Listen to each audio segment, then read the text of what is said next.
Howdy everybody, we're in Normanton at the moment. It is mid-September, going on to late September. Temperatures around 36 to 38 and the night times are reasonably warm as well. So if you don't like the heat, don't come up here in the summertime. Now Normanton, you can't go much further north into the Gulf because it is right there. There are a few points of interest on the map here. Here we've got Cape York running up. Across here we've got Hell's Gate. Great name, Hell's Gate. I think it refers to the condition of the road. Went through there some years back. Dumagee, Burketown, Normanton where we are here at the moment, Corumba, and then east to Croydon, Georgetown, Mount Surprise, the Atherton tablelands around here, Atherton, Mareeba and Cairns. Now if you want to go the tourist route for off-road driving, then go through Chillagoe, but it's 700 or 800 kilometres and you'll need a couple of jerry cans because there's no fuel. And if you do get caught out in any of this country ever with a breakdown, do not leave your vehicle under any circumstances. And the recommended procedure is erect a shelter for shade, stay quiet, conserve your water, because there's plenty of people around nowadays. It's not like the old days out on the Birdsville track where you'd have to wait weeks for someone to come past. Someone will come along and help you out. So do not attempt to walk anywhere because dehydration will kill you quick out here. The interesting thing about Normanton is it was originally named Norman by William Landsborough, and it was named after the first commander-in-chief that was sent out into this country to look for Burke and Wills. His name was Norman. It was later called Normanton, but his name was Norman. Now, there's been when you think about it, we've crisscrossed most of the country, and everywhere you go, people have been looking for Burke and Wills. Their most northernmost Camp 119. It's only 40 kilometres from here, and they found trees with B cut into them and also Camp 119 cut into them. So there was a lot of money and time spent looking for the two lads and their party. Now this building behind me belonged to a mob called Burns Philp.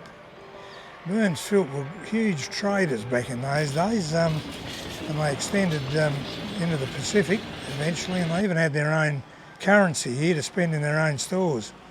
That's how big they were. Now, it's also now famous for its Gulflander railway. Now, I've been on the Gulflander, so if you've got a crook back or anything like that, don't bother. And if you do not ride in the front carriage. Because believe you me, it's the roughest train ride I've ever had in my life. Just north of here, you've got the little port of Corumba, which is very popular now with fishermen. One of the other great features of Corumba is the brilliant sunsets. You can sit on the beach and relax and watch the sun go down across the sea. Very romantic. Corumba was also home to the Catalina flying boats during the Second World War. They used to land there, refuel from Sydney on their way to England, I believe. So that's fair old height for a big lumbering flying boat. In the early days, Corumba was a main prawn fishing port. The catch was brought here to Normanton and processed, frozen and then shipped down south for everybody to enjoy. Normanton, back in its heyday, was also the main penal colony. There always seemed to be a lot of prisons around back in those days. There's been a lot of desperados around, and it was probably pretty lawless. If you visit the Normanton Information Centre, as you should always go to the information centres in these big and small towns, they have a wealth of knowledge in there. They'll give you a map of points of interest around town. Believe it or not, there's 30 of them here in Normanton, and one of them are the gutters, which are probably handmade, and they're stone. So the gutters are here forever. They still look as good as the day they were made, and they've got cast iron gutter coverings but it's still here as good as the day they were made. The sign behind me tells me a bit of history that we didn't know. A lot of you probably have heard of an author called Neville Shute. Now, Nevy Baby wrote a book called A Town Like Alice many years ago, and while he was collecting the information for it, he stayed here at Normanton in the Purple Hotel across the road.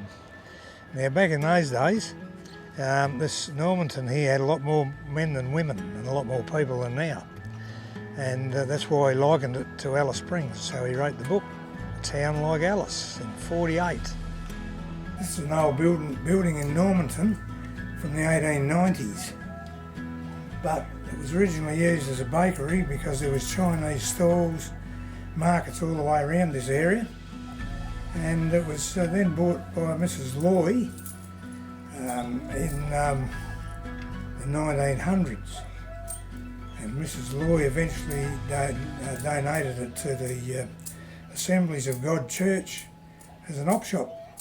This building behind me is obviously called the Purple Pub because of its colour.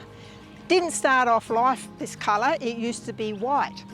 But the then owner, who was the local sergeant of the town as well, got sick of it having that pink or red tinge from the dirt that's around here. So he decided that he would paint it a different colour.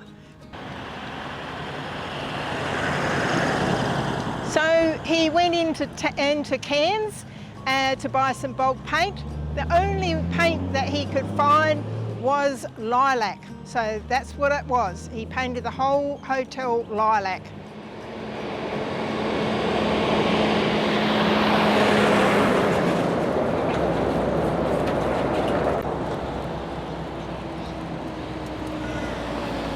Looks like it's fishing time. In 1976 or thereabouts, it had new owners and they didn't think that lilac was a very good manly colour, so they painted it purple. So there's lots of buildings in this town actually have been painted all these loud colours, which look good because it makes it easy to find. When people give you directions, they just say, go up to the green butcher shop up the road, turn left and you'll find whatever. I'm just at the site where the old pier used to be. Apparently Normanton used to be a really bustling port that came up the Normanton River.